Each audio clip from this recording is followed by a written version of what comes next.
Makes you wanna go.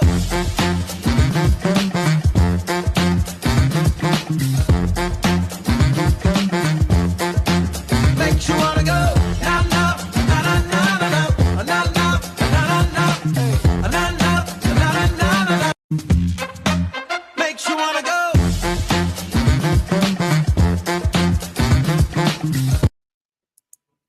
Hey, hey, hey, hey. Hey, Mickey G, how are you today, I'm doing well, girl? Golden. I'm doing well, Golden Bronze. Listen, I was jamming to the intro. I love it. I know that's right. I Makes you want to go. It's good to see you today. Same. It's good to see you too. Y'all have to forgive me. I have this vision where I need glasses to read, but not to see. So they're off and on. So excuse me. And I'm always adjusting But mine. we want to So welcome right. We want to welcome everybody to Gab with Golden Bronze. We thank you very much for taking 45 minutes to an hour to spend with us today. We know that there were many other things that you could do, and we're so glad that you decided to spend them with us. This is a safe space where everybody's opinion is heard and respected, and we look forward to engaging in a lot of fun things today. yes, indeed. Well, let me tell you, you can hear our show on Village Global Network on Mondays every other week at 10 a.m., powered by Zeno FM with additional monitoring through online radio box on the following stations: Culture Shock Radio, Canada; Radio Perseo, Mexico; Rockbox FM, USA; and Walk Through Music, Guadalupe. You can also view our shows on YouTube Saturdays. And we have exciting news. Lean in. We will soon appear on BGN Yeah. TV, the station's Woman to Woman Yeah. network, Louis Wood, Roku TV, Fire TV, Comcast, DuPont Network, Xfinity, LG Smart TV, Samsung Smart TV, and Spectrum. We look forward to seeing you there, so we'll keep you posted. Our topics for this show today are: what would you tell your younger self? And what does love look like for you now? What do you say, Golden Bronze? What would you have told your younger self? Girl, you got enough time. I have as much time as you do. First of all, I would have told myself that this is my own personal opinion. I took a year off after high school before I decided to go to school, to college. And it's really funny. I thought that it's kind of funny. I thought that I just wanted to enter the workforce. I was a little tired of school. So I took a job. My brother had this girlfriend that worked at the Holiday Inn Hotel. And I took a job for the summer. I worked 1 hour. She was like supervisor of maid services, and the cart weighed more than I did. So I was like pushing the cart down the hall, and I was intimidated by they would have someone come behind you and do what they call the swipe test, swiping the woodwork and this and that to make sure that you got it clean. And my grandmother did that. Of course, she was born in 1906, but that's the kind of work that they did back in those days. So I think after the first room, I'm like, this is for the birds. It's not for me. That's for sure. So I sat down and watched All My Children, One Life to Live, and all these funny, they weren't funny, but what do they call them? Soap operas. Okay. Right. And at the end of the day, I went home and told the man that I had the nerve to tell him I wasn't coming back, but I wanted my paycheck. He's like, what paycheck? You work 1 hour. And I knew that wasn't for me. So I would have told my younger self to take my parents' advice and go on and further my education, because I wasted 1 whole year doing odd jobs. I think the next one after that was I was in California living with my grandmother. And I took a job, which this was kind of fun, in retail at J.C. Penney, in the like junior department, because that's the size that I was wearing at the time. And I got to some what catalog modeling. There's a word for it, and modeling is not my expertise. So I don't know what it's called, but picture modeling or whatever. It wasn't runway modeling, but they just Right. took our pictures for Right. their catalog and newspaper ads and things. So I got to do that, and that was fun. And then I spent maybe 6 months in an accounting department at Ford Motor Company in Palo Alto, California. That was back when people was smoking in the offices, and they could just smoke right there at the desk, and I would choke on the smoke. And so I went back to Kansas where my parents were living, and I said, I want to go to school. I mean, that experience did lead me to know that that's not what I wanted to do, kind of work, you know. And I was like right out of high school, so I had no experience doing anything. And some people land those good jobs right out of high school, but that wasn't my journey. And so I would have told myself not to have wasted that 1 year uh, fumbling around, and maybe that was God's intention for me to do, to know what it was that I needed to do. But I really fumbled around from one odd job to the other right out of high school. So I would have told myself not to do that. And the other thing probably is that I would, like, I thought I was in love at 17 years old. I probably would have told myself to slow it down there too, and just enjoy being a teenager, you know, and taking care of the basics that I needed to learn in life. Um, I didn't, you know, end up marrying that person. I think it was more, you learn the difference in love and infatuation Right. as a teenager. And so I think that I would have not have been trying to have any kind of relationship at 17, just be a teenager and start off real slow, which I did slow my roll and kept it in slow motion for many years after that.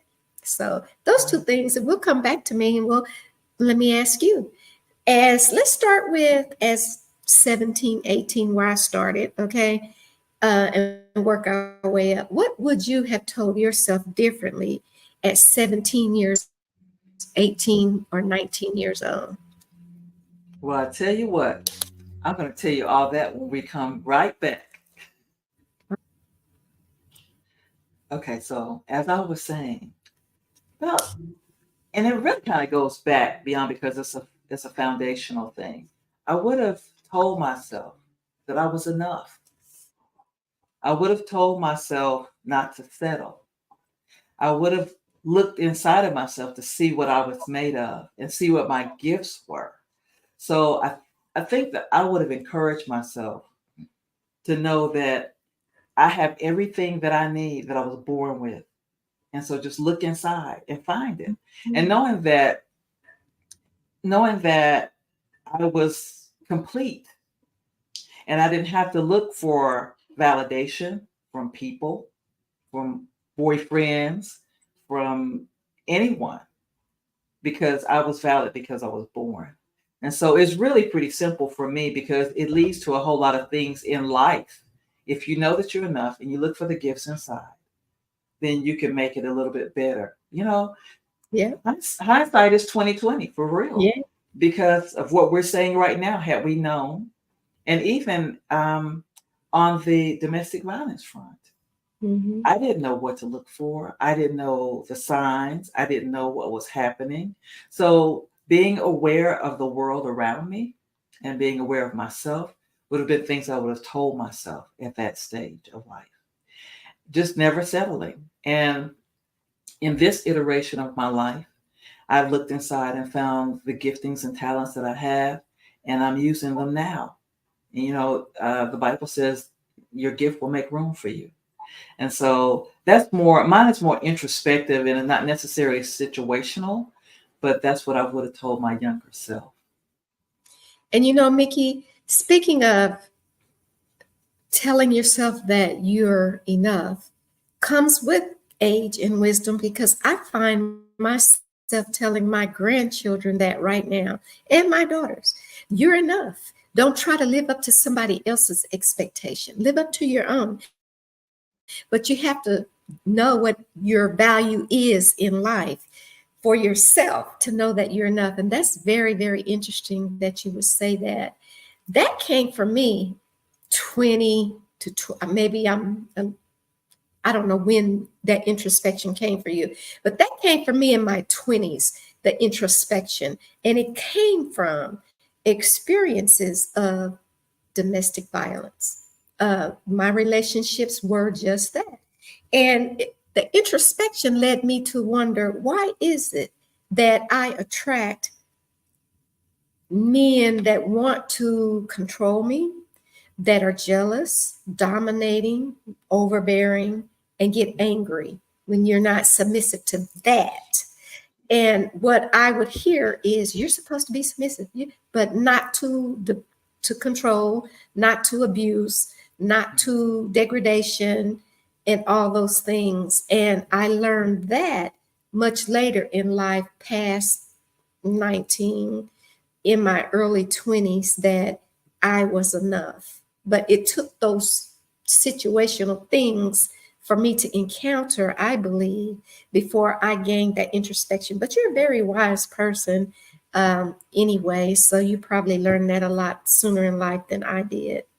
Um, Well, Golden Bronze is a little different in the sense that I was a young mom, mhm. and I had my first child when I was 20, and I had my fourth child when I was 25.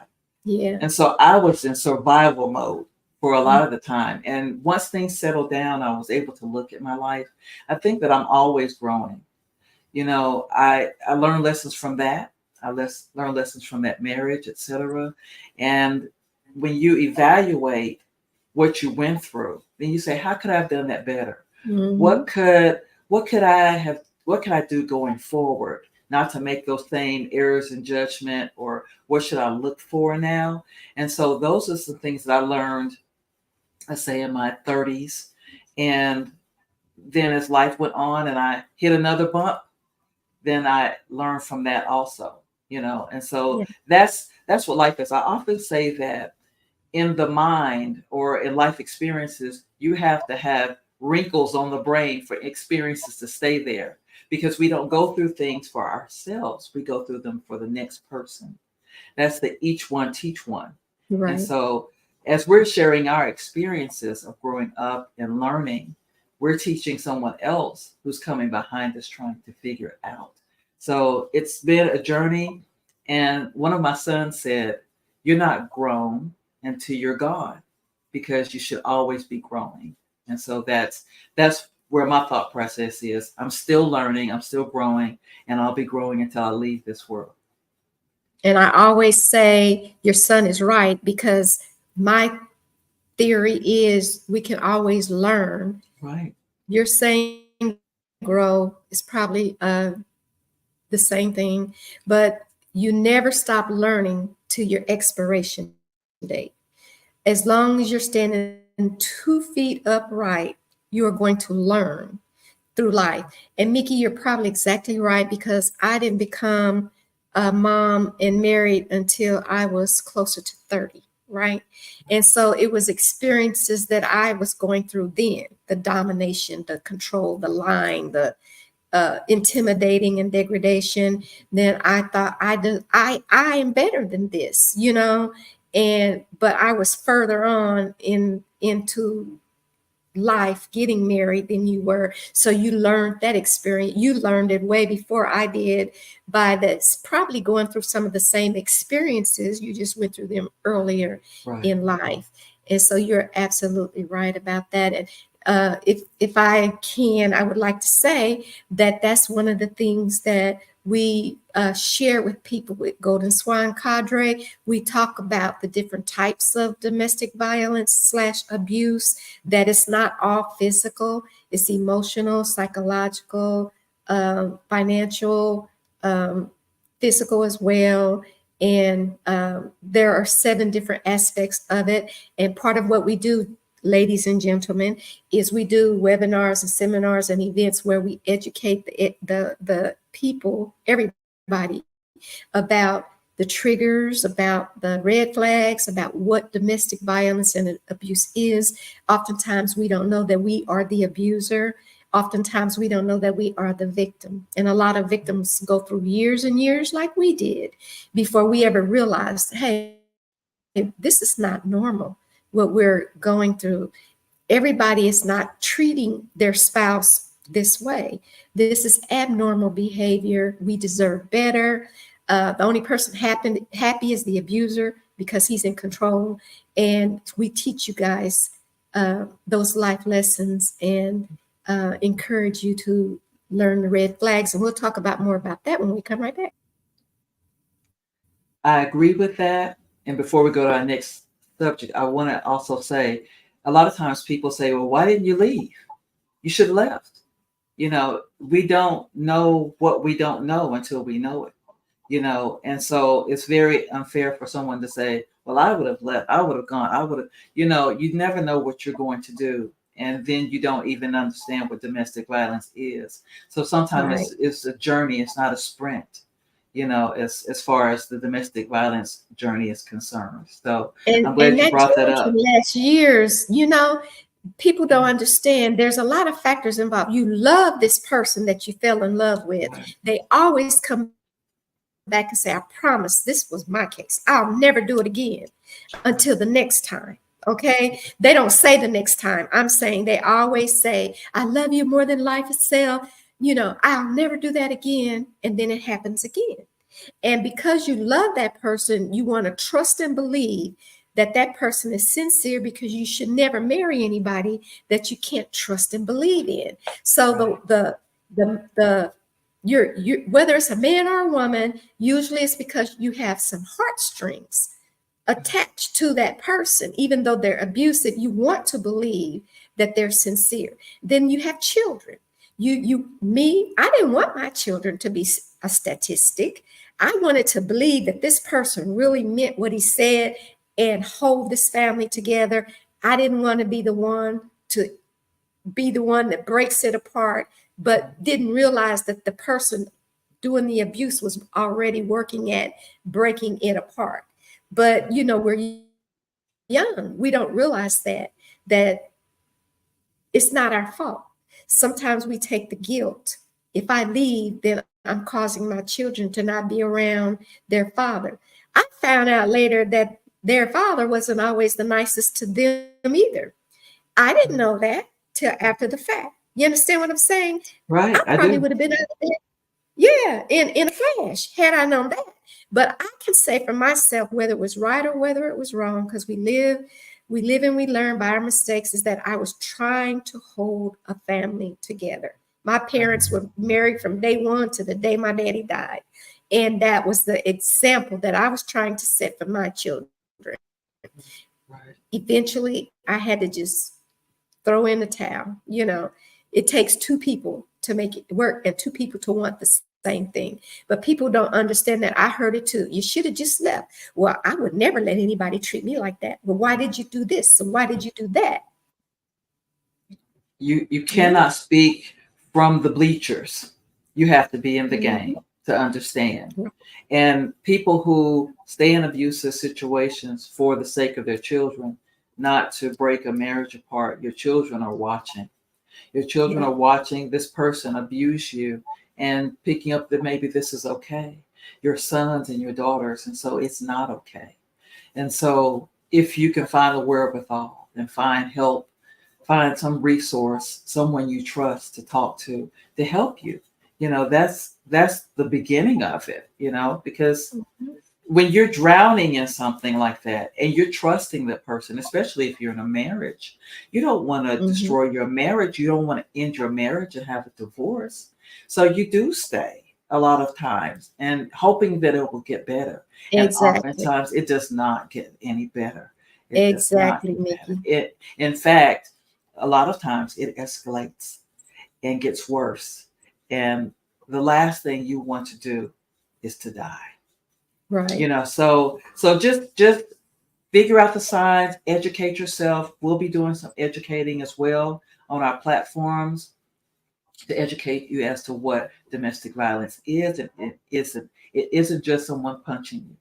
They can punch you emotionally. They can punch Right. you mentally. They can punch you Right. financially. There's so many ways that you can be Exactly. hit besides being slapped. So we want to make sure that you have that education. Somehow we got into this, but this is absolutely meaningful information that we need to give, and some of us who, well, we're domestic violence survivors and now thrivers, Yes. we can look back on it and know what the signs were, and then that way we can help the next person. So Pay hopefully it this forward. information helps you. Pay it forward. Absolutely. Our Mhm. younger selves, now we know, you know so Yep. yeah, so I think it's all just a matter of growth over time. So in a Right. moment we're going to tackle another topic. Are you almost ready, Golden Bronze? Yeah. Yeah. We'll do it as soon Okay. as we come right. Yeah, I'm gonna explain it though. Let me explain it. What we're gonna talk about. We're Okay. gonna ask, what does love look like for ourselves now, going forward at this stage of life, knowing what we went through then, and all the trials that we went through in relationships from the time we were, what, 17. What you were saying about Yes. what would we tell our younger selves Yes. from about that age to what it looks like as a mature woman who has gone through some things and overcome some things and turned into a thriver and not just a survivor of domestic violence or a survivor of life. So do you want to just give us a little tidbit before we go? We have a couple of minutes. You want Well, to we'll wait? say that we went from abused victim to survivor to thriver and beautiful golden swans. And Yes, I think ma'am. we'll be right back. Okay. As we were saying, yes, now we're swans. So tell me, Golden Bronze, what does love look like for you now after all that you've experienced and you're at this iteration of your life? Okay, I'll tell you, Mickey G, that I'll start off by saying sometimes I have sat and wondered, Lord, why me? Why did I have to go through being thrown in trash cans, uh, having a husband to commit infidelity, the wife that had to work the two jobs, the person that was verbally abusive? I didn't see that at home. You didn't see that at home. Why me, Lord? And then the only thing that I can get from that is because there were lessons that you had to learn to get you to where you are today. I wrote that in the book of life for you because your purpose is you're in the season right now to fulfill it. And what I have learned from that is I used to be in my 20s, very, very passive when it came to men. I would go along to get along. Not necessarily was it everything that I wanted to do, but my thing was I wanted to please him Right. at the sake of losing myself. So let's say I lost myself in the marriage. And my older self would tell my younger self not to do that. To have your boundaries always at 10, 15, 20, 30, 40, 50, 60. Right. Always have your boundaries. Love people, but love yourself more than you love that person. And I say that because if you love yourself, you will know when not to allow yourself to fall in certain circumstances and not be afraid. I was afraid to speak up. The thing I didn't want to do was make somebody else mad. Right. Those are things I had to overcome. Not worrying about, you can say all these things to me, do these things to me to hurt me, to disappoint me, to make me mad. But why did I think that I wasn't supposed to do that to you? That would be wrong. So it was not reciprocal, Right. the relationship. It was one sided. And I would tell myself now what you said earlier, I'm enough. I am enough. I am enough to not have to take abuse at 20, 30.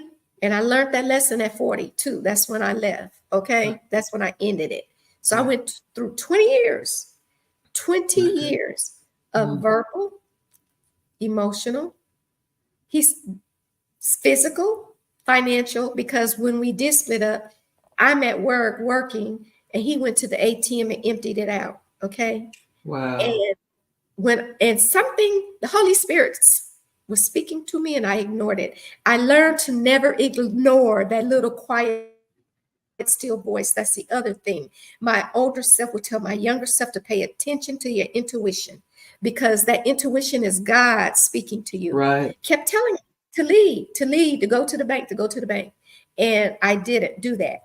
And then when I did get off of work and went to the ATM, it sucked up my card. And we're talking like over 10 grand. I wasn't trying to take it all then. I was just getting some money, right? But the account was emptied out. So I would tell myself that to pay attention to your own inner self. Right.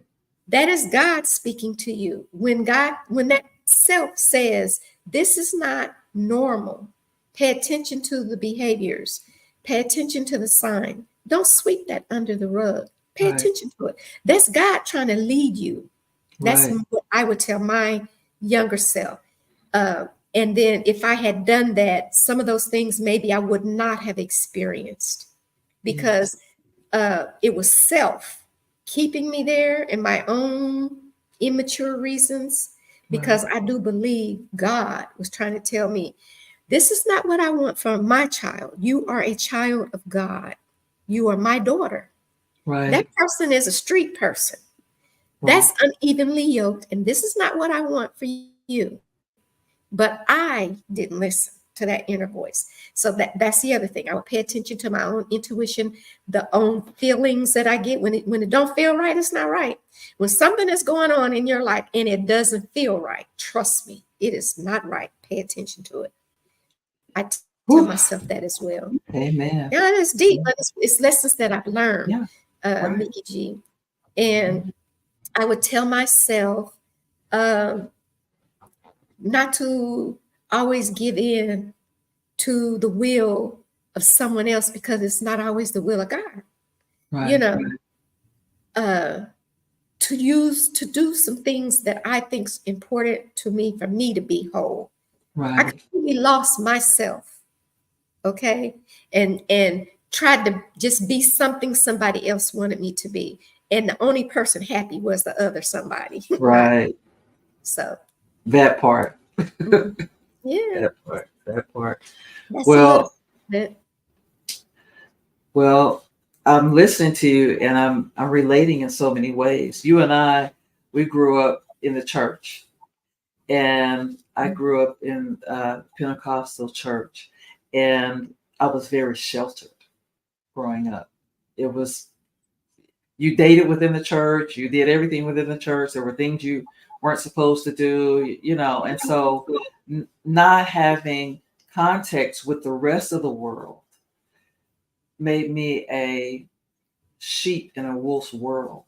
And so they found me, the wolves found me, and I just didn't know any better as to what to do in these situations. So it caused me not to even know how to search inside myself and know that I was enough, because my world was painted this small when the whole world was this big. And that's kind of where I got tripped up as a young woman. And so at some point, I learned love over time, especially love for myself. But it took some time to do that. And then when we return, we're going to talk more about what does love look like for us at this stage. After we've gone through all this learning and being sheltered and growing up in certain spaces, what does love look like for us now as mature women? Okay. So what does love look like for us at this stage of life? Would you like to start, or would you like me to? I will start off. Okay. So, Mickey G, I tell you reluctantly, but it's my truth. I had a loving mother, but she emasculated my father a lot. And I felt so sorry for him. And as parents, we need to be careful how we treat our spouses and what we say to them and how we say it to them in the presence of the children and other people. And so because of she has the most dominant personality, I think, out of anybody in our family. And I went through life thinking that I couldn't speak my voice. Right. Well, let's say I didn't want to be emasculating. Okay. I wanted to be Right. the opposite. I'm stumbling on how to say this because I knew how I felt when I looked at my dad or saw his reaction to whatever was going on. So now love for me looks like a relationship where two people highly respect the other person's feelings. And you're cautious about how you carry yourself in the presence of your spouse and other people when you're around other people. If your spouse or significant other, boyfriend, fiance, whatever, upsets you or says something that you don't like, that's not the time to express your displeasure. Hold that within. And then when you get with that person in the car on the way home or whatever, you would say to that person, I really had my feelings hurt when you did X, Y, or Z. Sometimes maybe they didn't even realize Right. that they stepped on an eggshell. Um, so I would say, as now, I'm more compassionate about the perspective of the man in whatever the given situation is. I'm more open to listening before Right. reacting. Probably when I was younger, I reacted to whatever the situation was that occurred, whereas now I'm so much more calm. I hold a lot within. I don't immediately respond. I let things marinate and resonate, and I pray about it before I decide if I want to address it. And if I do, and this is not just with uh, my significant other, this is with other people in the Golden Swan Cadre, friends, everybody. I let things marinate and resonate, and I pray on them. And sometimes I don't even address them. And then if I think it's significant enough, I have prayed on it, thought about it, and I know how to go back in a calm, rational manner and address whatever it is. So that pertains to a relationship as well. Open communication, honesty. I dealt with so many dishonest men that it is important to me in my older years to find out if they had that integrity of honesty early on. I'm not even going to waste my time. If you're one of those that lie to me all the time, that make up stuff to cover for yourself, well, you can just kick rocks with bare feet and keep it rolling, because I'm not even going to invest my time in anybody like that. When I was younger, I did. When I was Right. younger, I had blinders on. I ignored a lot of things. And maybe I was more physical. I looked at the outer aspect of what the man looked like more than I looked in the inside of what he looked like. So my older self looks at the heart and the mind more than I do the body, right? More than I do the what the exterior looks like. And I think a lot of men say that too, that they don't want to get caught up with just the looks of a woman. They look for what else inside she has to offer that relationship. So I'll pause there and let you elaborate on it. But those are two significant things that my older self would tell my younger self. And I probably would have saved myself some heartache and pain. I 100% agree with you in the sense that your your love, the way you love and the way you learn to love changes over time. I know in the beginning, when you're in your childbearing years, we're looking at the physical, and that's just natural that we would look at the physical and, is he this and he's that, and we can have babies and we're attracted and all those things. Okay, I get that. Mhm. As you grow and your needs change in your life, then you're looking for something more. The standard that I Right. was given was very, very in the beginning.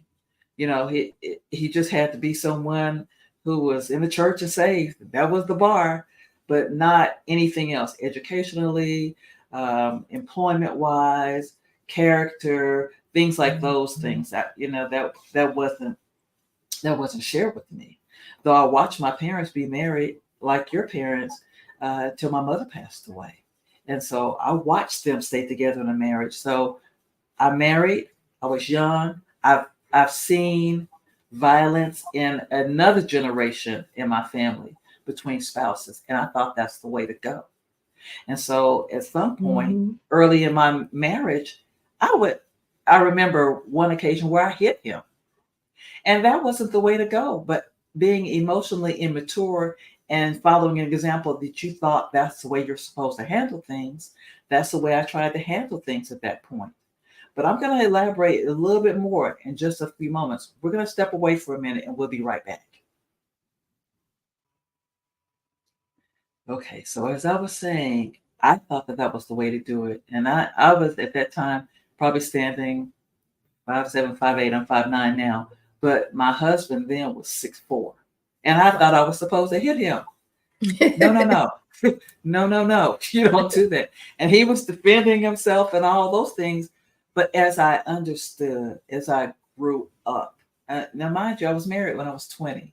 Emotional maturity wasn't there, although I was a very mature person. I was a very responsible person Right. because I'm a firstborn and I was a responsible person.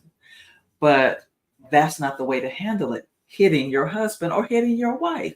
You're not supposed to lay hands. Right. And so as I grew older and after the divorce and raising the children mostly alone, I had to develop another standard of what I wanted in a spouse or a partner. My needs were different. My children were older, etc. And so I started to gather tools as to what love is and what love isn't, what to look for and what not to look for.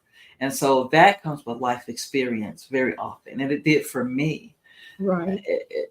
All the way through my adult life, And so now I see that the person in my life, we have to complement each other.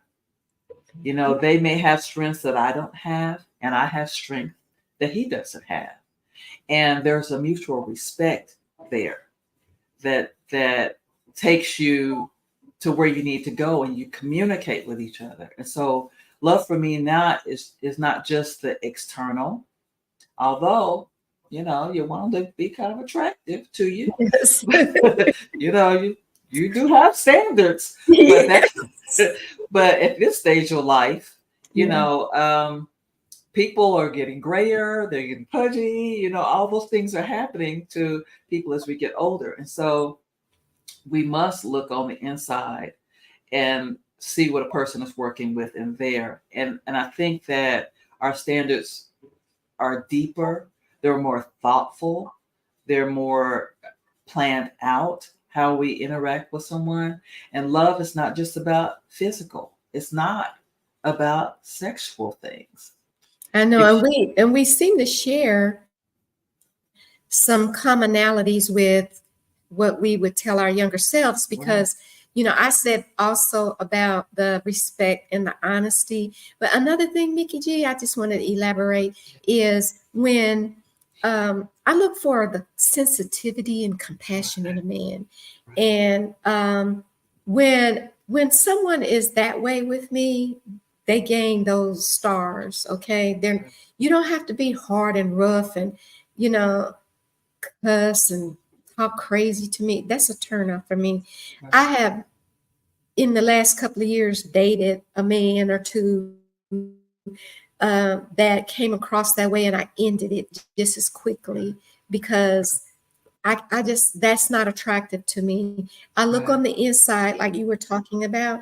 I look for that integrity, that compassion, that understanding, and they have to have a relationship with God. I just wanted to add that in. That has to be for me. And I know we both were raised in church. They don't have to be a holy roller or, every day in church person, but they have to have that relationship with God. because Right. I feel like if a man has a relationship with God, he already knows how to treat his woman. We Right. don't have to teach him how to do it. He Right. knows how to do it. And Right.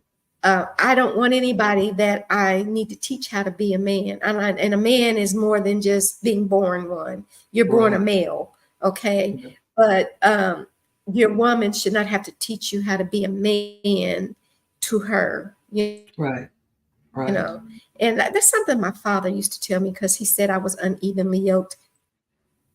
Wasn't for the marriage, went through with the wedding, but said in the get-go, you know how somebody else can always see what we can't see? Right. Not Right. evenly yoked. And I did what I wanted to do anyway, right? So I just wanted to add that. And also, you touched on finances. So I want to just elaborate on that. This is something that you mentioned, and I concur 100%.